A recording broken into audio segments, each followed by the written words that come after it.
What made Saudi Arabia bring the big labor reform? Our next story is from Saudi Arabia. The kingdom has officially ended the Kafala system.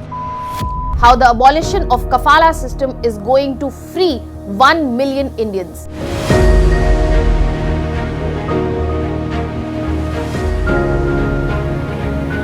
And how it is the big step in the direction of bringing more labor rights across the world.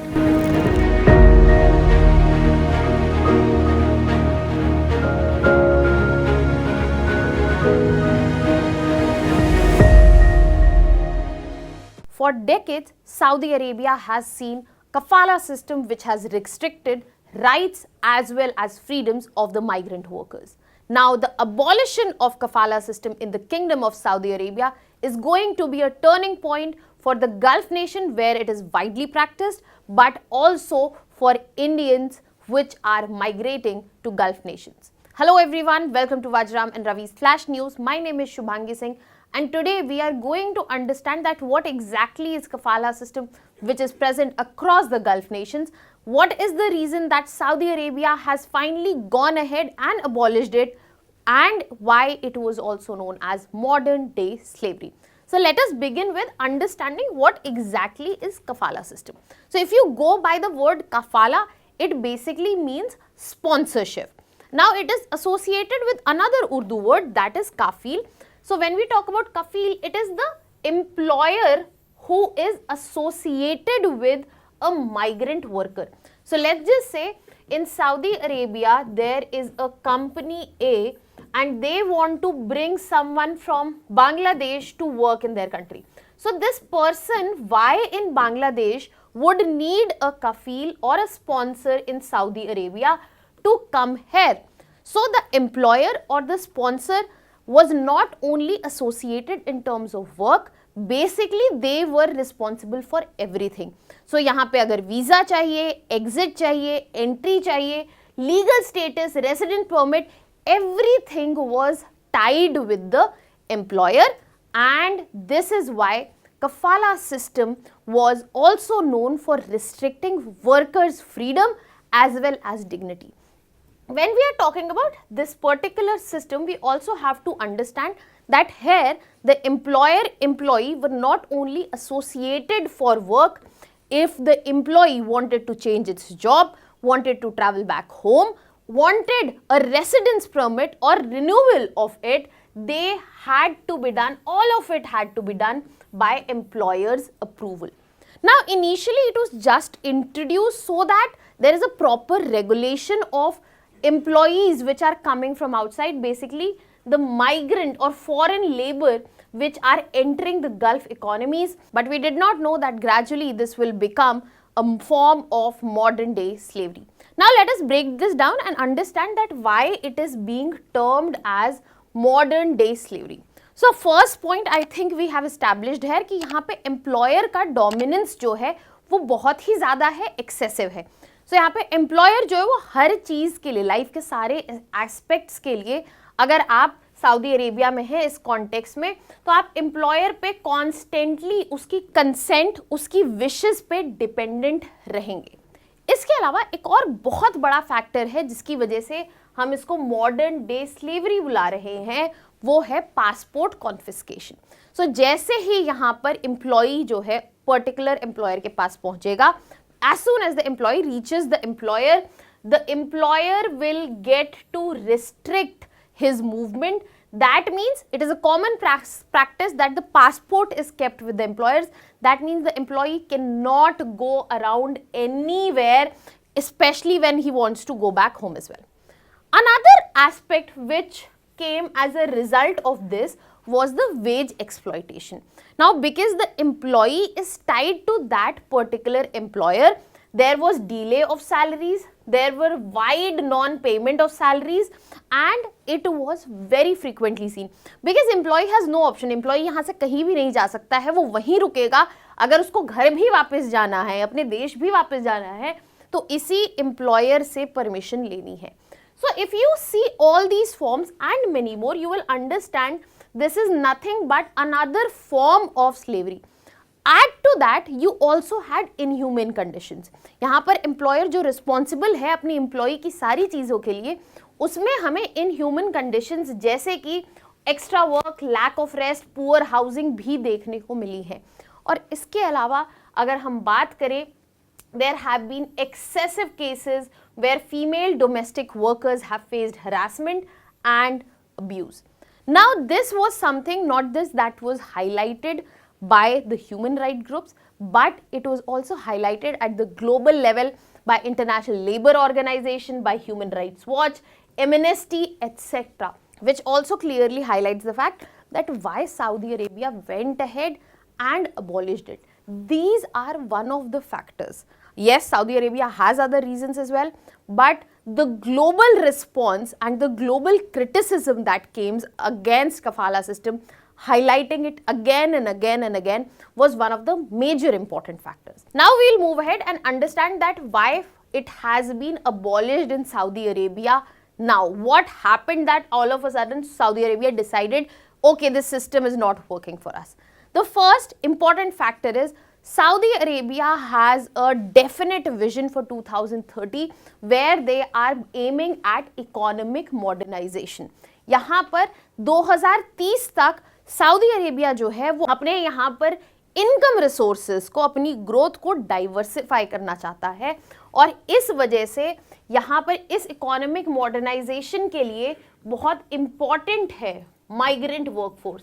क्योंकि अगर आप बात करें Saudi Arabia में तो इस वक्त almost 43% से ज़्यादा माइग्रेंट वर्कर्स है. अगर चेंज लाना ही था तो ये बहुत सही समय है, ये बहुत राइट टाइम है, because it absolutely aligns with their vision 2030 goal. Second important factor is definitely the global image. Saudi Arabia was tied with the name of Kafala system. यहाँ पर human rights के context में जो reputation थी Saudi Arabia की कफाला system की वजह से बहुत इफेक्ट होती थी, तो यहाँ पे वो जो कॉन्टेक्स्ट अब खत्म हो जाएगा और यहाँ पे इमेज को, ग्लोबल इमेज को काफ़ी इन्हांसमेंट भी मिलेगा. इसके अलावा यहाँ पर एक important factor as I said that Saudi Arabia is aiming for economic modernization.